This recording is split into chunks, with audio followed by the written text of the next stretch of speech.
Valabe na lapabe, tsy mandromandry na tsy matoritory, samy mitondra ny anarany sy ny fiantsoana azy daholo ireo mpandala ny fomban-drazana.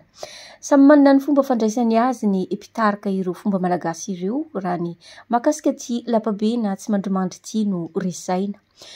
Misy ny milaza fa tsy fanao teto Madagasikara ny kolotsaina vetaveta, zany hoe ny tsy mandromandry no resaina eto. No hamarin'ny mpitahiry ny asom-piandrianan'i Madagasikara dia ny Andriana Robert Randrianatoandro fa dia fomba fanao teto Madagasikara zany ary mbola mitohy sy hajaina tsara ankehitriny io fomba tsy mandromandry io. Alohany idirana lalina mikasika an'ity fomba ity hoe oviana ny daty nidiran'izany fomba izany teto Madagasikara sy ny rehetra tsara ho fantatra mikasika izany fomba izany dia andao aloha hoenoina ny fanazavany Andriana Robert Randrianatoandro mikasika ty fomba valabe na lapabe sy mikasika ty tsy mandromandry ity. Tsy maintsy ampahafantarina ny vahoaka zay vahiny ho tonga ao anatin'io valabe io. Inona no atao ao anatin'io valabe io? Ny atao ao anatin'io valabe io dia mamarana ny vanim-potoana anankiray. Raha pitso no tsinana ny volan'ny alamady, raha pitso no manomboka ny asaramanitra, fa androany ariva kosa zany tapitra tanteraka ny aloitsy. Na raha raisina taona le izy dia hoe tapitra ny desambra fa raha pitso tombo avao. Noho izany anton'izany zany dia tsy mitovy amin'le hoe fidiovana sy andro fandrona ampianarina matetika amin'ny hainao aman-jery na amin'ny gazety na amin'ny boky ny tena fampiasana n'le valabe. Ireny manko dia voafaritra fotsiny amin'le hoe asaramanitra raha pitso androany ny andro fidiovana dia midio zany androany. Raha izay le izy raha izay no ampitaina satria ao anatiny ihany le hoe fidiovana melohan'ny andro fandrona zany tsy ampy le fahalalana ampitaina makany amin'ny taranaka malagasy satria izao no maha tsy ampy azy.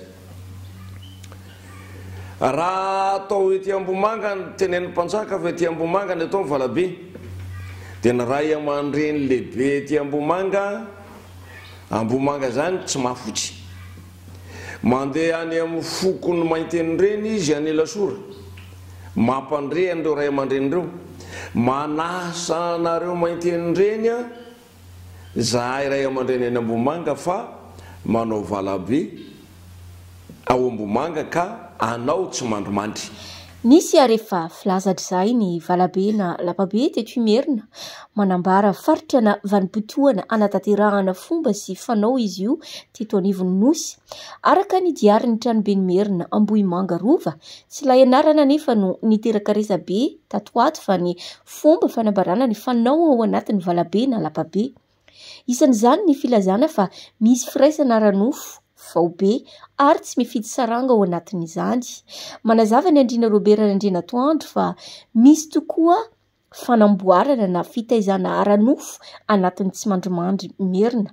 Itovizany any amin'ny fomba paritra ihany io kanefa misy ny fahasamihafany eo amin'ny fanatanterahana azy. Raha fitina moramora na fohifohy zany io hetsika iray anatin'ny valabe amin'ny fanatanterahana ny andro fandrona io eto Merina io dia misy manasokajy ho amin'ny filanatsotra. Toy izao ny fanazavany Andriana Robert Randrianatoandro mikasika izany.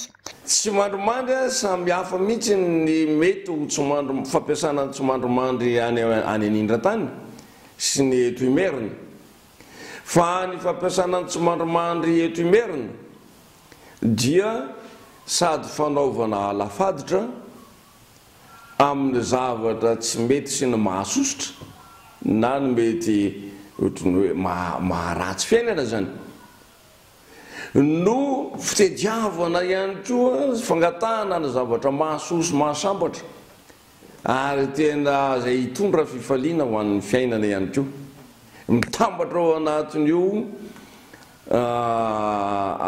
le fa tsy mandromandry atao ao anatiny io valabe io zany ditanao am'izay zany a no mahasamihafa ny tsy mandromandrom-bahoaka kaboraraka sy ny tsy mandromandry atao ao anaty valabe tsy mandromandry atao anaty be dia misy fomba amampanao neti-paharazana andaminana ny fiainam-bahoaka sy hitantanana ny fiainam-bahoaka aravo ao anaty valabe no atao ny tsy mandromandry fa raha ivelan'ny valabe no atao no tsy mandromandry dia samy manao zay sitraky ny fony sy zay daniny kibony any fa tsy le tsy mandromandry tsinona vo manomboka maty ny masoandro dia mandrapapotra ny masoandro rapitso zay no atao hoe tsy mandromandry mazava ho azy zany fa fotoana voafaritra le anaovana n'le tsy mandromandry toerana voafaritra no anaovana n'le tsy mandromandry ary misy lalàna enjana dia enjana ao anatiny io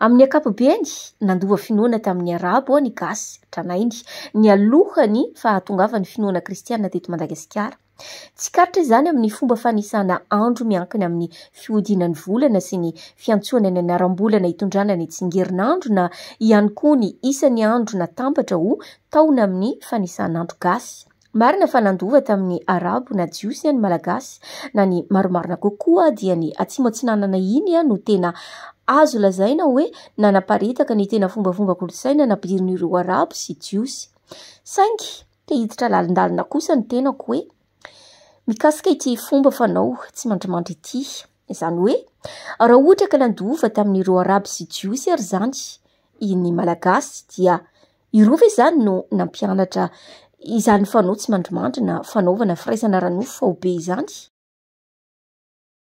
efa tonga ato efa natsoina sy nasaina ho ato anatin'ny valabe avokoa ny vazatany efatra sy ny lafin'ny valo ary efa nampandrenesina amin'ny ray aman-dreny sy amin'ny ray aman-dreny koa sokafana mihitsy zany le valabe anaovana le tsy mandrimandry ohatrany hoe manokatra fety koa ho tonga ato avokoa ianareo rehetra ny tanora tsy manambady tonga ato ny manambady nefa tsy miteraka tonga ato ny antom-panahy ananatra ny tanora fanahy tonga ato anaty valabe ato ianareo ny tanora fanahy zay aka traikefa amin'ny antom-panahy tonga ato ianareo ato ianareo no hifananatra amin'ity valabe ty ianareo no apita izay zavatra tianareo ampitaina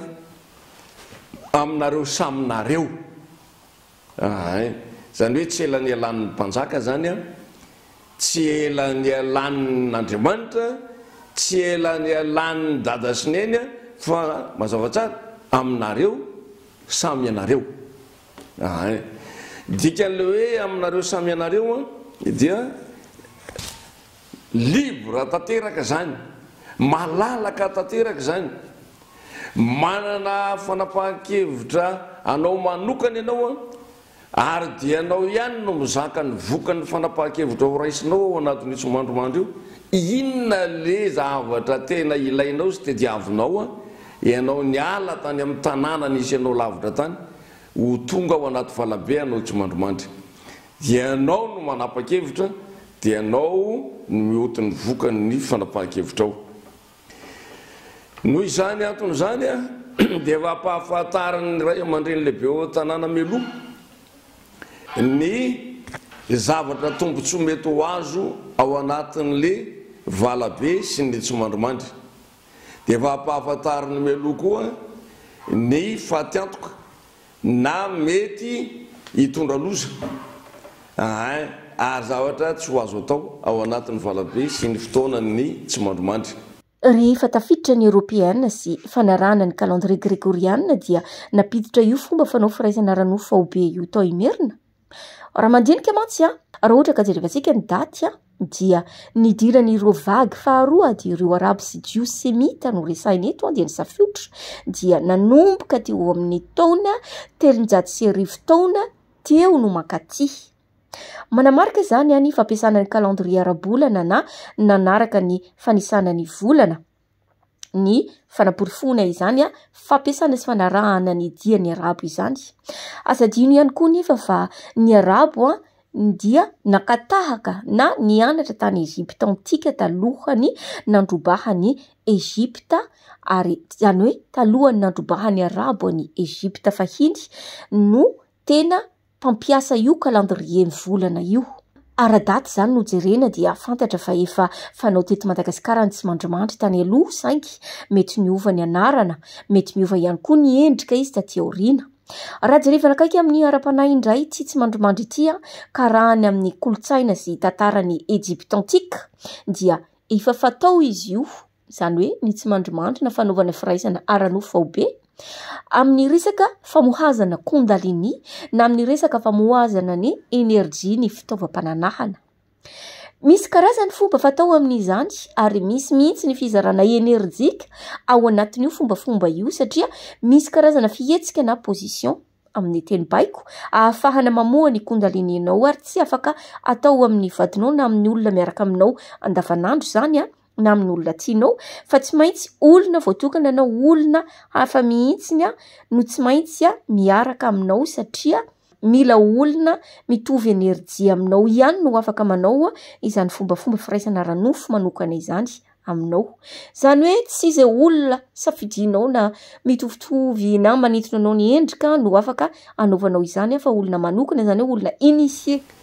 Noho izany zany dia mizara efatra eo ny fitrandrahana ny zavatro ao anatin'le valabe sy ny tsimandrimandry, kanefa le vanim-potoana dia vanim-potoana famaranana, vanim-potoana tapaka, vanim-potoana lany, vanim-potoana afoy tsy verina tsony manakizay. Neto indray nefa dia tsy dia mitovy amin'izay loatra, nefa koa tsy dia mifanalavitra loatra amin'izany. Araka ny fanazavany Andriana Robert Andrianatoandro zao dia mifanakalo enerjia tokoa ireo olona mankalaza ity tsimandrimandry ity saingy ny mahasamihafa azy amin'ny resaka tantrisme. Izany hoe ny tantrisme dia fomba fihetsika maromaro na position maromaro atao hamoazana ny enerjia ny fitaovam-pananahana satria io fitaovam-pananahana io no enerjia ambony indrindra amin'ny vatany zavaboahary eto an-tany. Ny olona rehetra anao famoizana, anao fanadonona dia ho tonga ao anatin'io valabe io mba hanao an'izay famoizana izay. Ka raha ohatra misy olon-tiny zany tany hoany tafasaraka taminy kanefa tsy mety ho adinony mihitsy, dia andeha anao famoizana any amin'ny valabe any Ambomanga ny tenako izy fa any no atao ny tsimandrimandry. Dia ao izy zany no anao famoizana an'iny, zany hoe ho ampitainy amina olona hafa izay hitany ao zany ny fitiavany an'in'le olona zay tsy nety adinony iny nefa tafasaraka taminy. Raha ohatra ka tafaraka amina olona iray izy ao anatin'io tsimandrimandry io, zany hoe manao fitiavana mihitsy zany, dia afoy ny tanteraka teo mandrakizay ilay olona tiany teo aloha. Famoizana zany zay, famoizana ny filazana an'izay. Raha ohatra ka nisy fahoriana nanjo azy matetika fa tsy fitiavana indray le izy fa fahoriana, dia mitondra tany kelikely amin'ny tokotaniny izy, dia entina mandeha makao anatin'io valabe io, dia ariny eo anatin'io valabe io le tany kely entina ire amin'ny tokotaniny hoe fahoriana etiko za samyrerika tsy zakako, fa raha etim-bahoaka le izy dia sady zakany vahoaka no zakako no zakan'Andriamanitra.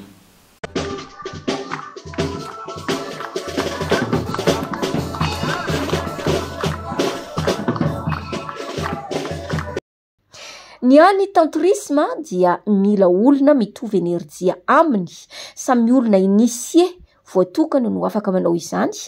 Tany amin'ny taonjato fahasivy-ambinifolo tany ho any no niparitaka ity resaka tantrisme ity. Ny any tsy mandrimandry eto dia fifanampiana, fifanakalozana traikefa no fifanakalozana enerjia mba ahafahana manadio ny enerjianao. Tsara ho fantatra fa ny tena tanjona sy tena ao ambadika ity tsy mandrimandry ity, izay tsara ny ampianarana izany sao mandika vilana sy mandiso tantara ny rehetra. Ny tena ao ambadika izany tsy mandrimandry izany dia ny fanadiovana enerjia, fanadiovana vintana, fanadiovana ora avy amin'ny alalan'ny fampiasana ny fitaovam-pananahana. Averiko indray fa ny fitaovam-pananahana no enerjia faratampony no enerjia avo indrindra amin'ny zavaboahary eto ambonin'ny tany. Ny tsy mandrimandry eto merina zany dia ny any anindrany raha ny fiheverako azy dia ao misy tsy miseho masoandro, amin'ny atoandro tsy mifankahita zany, tsy mifankalala akory, fa ao anaty ao amin'ny alina ao anatina fety amin'ny alina ao eny atokotany rehetra sy eny mitakotakona rehetra eny eny no mifanatokatona dia eny no mifampitsikilo dia eny no mifidy zay tiany raha ohatra ka hoe mila lehilahy na mila vehivavy. Fa any amin'ny faritany Sakalava no everiko hoe ohatr'izay. Fa ny eto merina tsy ohatr'izay mihitsy. Ny eto merina, ny tsy mandrimandry eto merina dia tonga amin'ny andro mbola atoandro ny andro dia efa tonga miakatra andro vohitra le mpiavy. Dia reny ry zareo tsy mahafotsy, reny ry zareo tsy miambola dia mitokan-drano tsy tokotoko. Ery amin'ny ilany tsy mitanàna ery ireo daholo, izy ireo ry zareo tsy miambola reo. Reto ry zareo avy any vonozongo vonintsihazo nafo reo. Reto zareo manendy avy any mahitsy reo. Reto ry zareo manoisitra avy ery. Zany hoe mitambatambatra izy foko mpiray foko tany na mpiray fianakaviana tsy misaraka aloha fa dia make mitokany eo dia mitokany eo amin'ny andro atoandro. Dia amin'ny andro atoandro iny dia efa eo dia efa mifidy hoe ry no alaiko raha alina. Na iry no anaovako ohatr'izao, na ity no ataoko partenaire amin'ny zavatra ao ataoko. Dia amin'ny atoandro dia efa mifanerasera eo, dia efa mifampitsidika eo, dia efa mifampiresaka eo amin'ny atoandro. Zay izy fampiresaka mangingina dia efa mifankahita tare, dia efa mifankalala ry andro. Tsy mifangaro mihitsy reo, ary reo dia mitondra vilany, mitondra vilia, mitondra sakafo avy any amin'izay misy azy any, dia manao manangana tokolava reo. Ny tokolava zany dia vilany maromaro, toko maromaro, dia eo izy samy mpiray foko ihany no eo. Dia eo dia efa misy gesta ataony le tokolava ery atsimboria mitondra sakafo kely dia entiny hoe tiany anjaranareo. Dia ny eo koa zany rehefa avy eo manafitra makery tiany anjaranareo nefa ny dikan'iny hoe tena misy mety amina atao aminareo ato. Fantatrao ve fa rehefa manao firaisana ranofy ianao dia afaka mampiakatra ny vibrationnao, afaka manao rituel manokana amin'izany satria maro ny matiera nanamboarana ny olombelona na ny zavaboahary. Izany midika fa maro ny enerjia ao anatinao ary interconnecté daholo ny rehetra eto ambony tany ity, mifandray ary enerjia daholo ny zavaboahary rehetra. Koa izany no mahatsara ny olona roa ho tokony mitovy enerjia fa ho afaka miray. Misy entité maromaro manodidina anao, ao anatinao sy ao ivelan'ny vatanao amin'ny fotoana ianao miray amin'olona iray. Rehefa ho tonga amin'ny faratampon'ny firaisana dia zany hoe ny firaisana ranofo dia miakatra sy miamahery ny enerjian'ny lahy sy ny vavy amin'ilay kiakiaka kely ataon'ilay vehivavy na ataon'ilay lehilahy ary afaka manararaotra amin'iny fotoana iny mangataka zavatra iray na manao rituel iray ny olona anankiroa izay miaraka. Tandremo nefa va izay angatanao eo dia mety ho azonao ka mila mitandrina tsara. Raha zavatra negatif no ao an-tsainao na irinao amin'ny fotoana itongavanao any amin'ny faratampony izay firaisana ranofo ataonao izay dia zavatra negatif no azonao, fa raha zavatra positif kosa dia tsy maintsy zavatra positif ihany koa no azonao. Izany indrindra no tsara raha mba fidina ny olona hanaovana firaisana. Tsy adalany reo vahinany no mangalatra zaza tanora mbola virjiny hanaovan'izy ireo rituel na fombafomba hafahafa. Tsy valapatra amin'izay resaka fanaovana rituel ny vahiny izay satria maro ny andian'olona na karazan'olona manao io rituel io maro ihany koa ny makatahaka ireo rituel ireo nefa tsy mahafehy azy ka lasa anaovana zavatra ratsy na animbana olona fotsiny.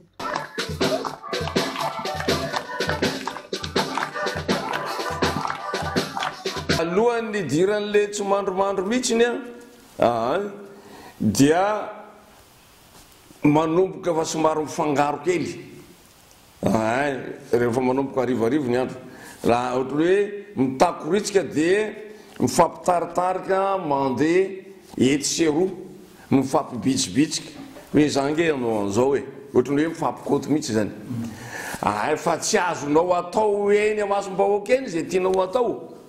Ary ao anatiny tonga amin'izay ny hariva matiny masoandro maizina ny andro dia efa mifankalala ireo dia fa ireo ihany no mifanantona dia ireo ihany no mifanampy manao an'le rituel na manao an'le fomba izay heverina fa ho tanterahana ao anatiny io tsy mandromandro io. Fiainana ara-nofo mihitsy, fiainana ara-nofo mihitsy no alamina sy arindra ao anatin'le tsy mandromandry atao ao anatin'ny valabe itomerina. Azonao atao daholy ny alafadotra tianao atao, azonao atao daholy ny alaloza tianao atao, azonao tadiavinao koa nefany ny mahasoanao sy ny mahafinaritra anao ao anatin'io tsy mandromandry io, fa saingy tsy mahazo mandika ny lalam-panjakana. Ny lalam-panjakana dia efa kabarina mialohan'ny fotoana. Lalàna ny valabe dia efa nampahafantarin'ireo ray aman-drenireo mitety vohitra alohan'ny andehana ny mpanao tsy mandromandry manantona ny valabe anankiray avy any amin'ny tanànany. Fandaminana ara-batana, fandaminana ara-pahasalamana, fandaminana ara-nofo. Zay le atao amin'le tsy mandromandry. Dia ny fandaminana ara-panandray ny apitso, izany hoe ny asaramanitra amin'ny andro velona. Izany hoe ny zavatra atao ato amin'le andro tsy maty zany dia fandaminana ny fiainana ara-nofo, fandaminana ny fiainana ara-batana ary fandaminana ny fiainana ara-tsaina. Rehefa avy manao firaisana ara-nofo amin'ny olona iray izay tsy mitovy taha na tsy mitovy energia aminao anao dia tsaratsara no midio amin'ny vaingatsira, zany hoe mety tamin'ilay fotoana nanaovanao ilay firaisana ara-nofo dia mety ho entité négative no betsaka nanodidina anao teo, mety ho entité maléfique no nanodidina anao teo dia tsara raha mandro amin'ny rano asiana sira vaingany na mandro amin'ny ranomasina mihitsiny aza mba hadio ny vintana, mba hadio ny aura, mba hadio ny energia anao. Raha toa ka jerena indray ary ny fomba européenne ve no naraikina ankehitriny ao anatin'ity tsy mandromandry ity. Mazava loatra ary fantatry ny rehetra fa ny fanisan'andro grégoriana dia mifototra amin'ny fahatirahan'ny ilay ambara hoe Mesia na Kristy, ary ireo foko na firenena nandray ny finoana kristianina ihany no mampiasa ny isan'ny taona grégoriana ankehitriny, izany hoe mampiasa ny calendrier grégoriana ankehitriny. Ho an'ny gasy miaina ao anatin'ny fomba sy fanisan'andro miankina amin'ny volana mbola mitomboka eo amin'ny andron'ny mpanjaka biby alohany tranainy indrindra amin'ny fanisana taona, izany hoe natomboka teo amin'ny taona 510 fa nanomboka teo amin'ny taona 110 teo ny arabo no napiditra ny calendriern'izy ireo. Isan'ny lanonana anambarana ny fisian'ny tsy mandrimandry atao hoe tomerina amin'ny zao a ny tombavao iraisan'ny malagasy. Tsy mandrimandry entina itotorebika amin'ny akapobeny anefa izany fa tsy misy ifandraisana amin'ny fomba fanao fahagola.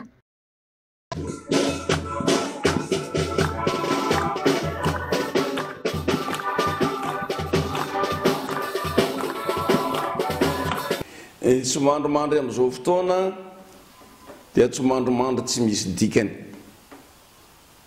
tsy mandrimandry tsy misy antony. Tsy afaka tenenina akory hoe valabe ny toerana nanaovana azy, tsy afaka tenenina akory hoe andro tsy maty ny andro androany, satria tsy mifanaraka amin'izay valabe napetraky ny fiainan'ny razana taloha zay a le ataon'ny olona amin'izao fotoana, ary tsy mifanaraka amin'le andro tsy maty izay nataon'ny ray aman-dreny taloha le tsy mandrimandry ataon'ny kristianina zay mampivady fomban-drazana amin'izao fotoana.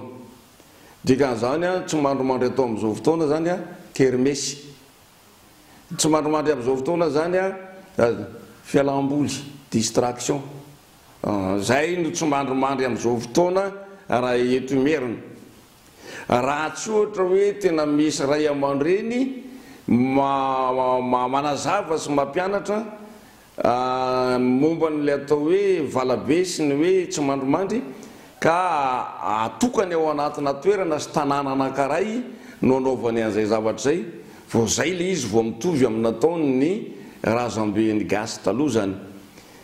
Dikan'izany zany raha resaka fialam-boly sisa no anaovana le tsy mandrimandry amin'izao fotoana zao dia vokadratsy foana no azo ao anatin'ilay izy. Ny fialam-boly amin'ny tsy mandrimandry eto amin'ny mahaliny andro sy amin'ny mahamaizina sy ny hoe mahazavatra atao akatakonana n'le izy dia mifampila ny lehilahy sy ny vehivavy, mifampila tsy misy antony. Mba tenenina nga le izy dia ohatrany hoe raha kola le izy dia hoe andao akopaka kely aloha mba hifanandrana, mifanandranandrana eo dia mifaninaninana eo, zany hoe vokadratsy ateraky ny tsy mandrimandry amin'izao fotoana dia ny fisotro-toaka, tafahoatra ny fanaovana valifaty ao anatin'ny lanonana amin'ny andro alina iny misy mifanindrona azy. Tsy mipetraka ntsony le lalàna amin'ny fomban-drazana sy le fahendrenin-drazana sy le mahazava-dehibe anaovana le tsy mandrimandry. Le izy tsy hoe tsy mipetraka fa tsy fatany akory tsy fantatra ntsony ola kristianina daholo inge ireo manao tsy mandrimandry ireo dia fialam-boly sy fety ny fieritreretana an'io, fa tsisy mpanao fomban-drazana mitarika akory ary io. Dia ny saza manao tsy mandrimandry eo mifanandranandranao be voka ny farany. Ara-tantara teo amin'ny fitondran'ny mpanjakavavy Ranavalona faharoa izay nampiditra ny finoana kristianina sy nanao izay ankatoavana ny ambanilanitra ny fomba amam-panao mifanaraka aminy no ny tsaharana na ny afenana tamin'ny fanatanterahana ara-pomba ampanao ny gasy tranainy. No aratsiana sy no heverina ho mifandray amin'ny fanompo an-tsampy avokoa ireo nanomboka teo amin'ny fitondran'ny Ranavalona faharoa ka mandraka ankehitriny. Tsara noho izany ny mamantatra ny fiavian'ny fomba amam-panao mialohany hitsarana azy. Tsy mahamenatra akory ny firesahana izany fombafomba firaisana ranofo izany na dia mbola sarotra amin'ny sofina raha ny miheno izany fiteny izany. Tsara mihitsy ny manadihady ara-daty sy ara-fomba fiteny mba hahafantarana ny fotoana ny idirana ireo lazaina fa fombafomba malagasy ireo. Ny fahazahoana ny toe-tsaina hoe ndao hifanavotra na ndao hifamonjy na ndao hifamela heloka, zay zany aloha ny zavatra faran'izay tena tsara. Andao hifanavotra zaky maty vady dia mila vehivavy ato anatin'ity valabe ty ako mba hanadinoko le vadiko maty iny, indrino anaovako an'izay eny ary ndao fa tsy maninona fa ataotsika le izy mifanavotra le olona amin'izay fotoan'izay, mifanavotra mifamonjy le olona amin'izay fotoan'izay, zay ny fandehan'le izy.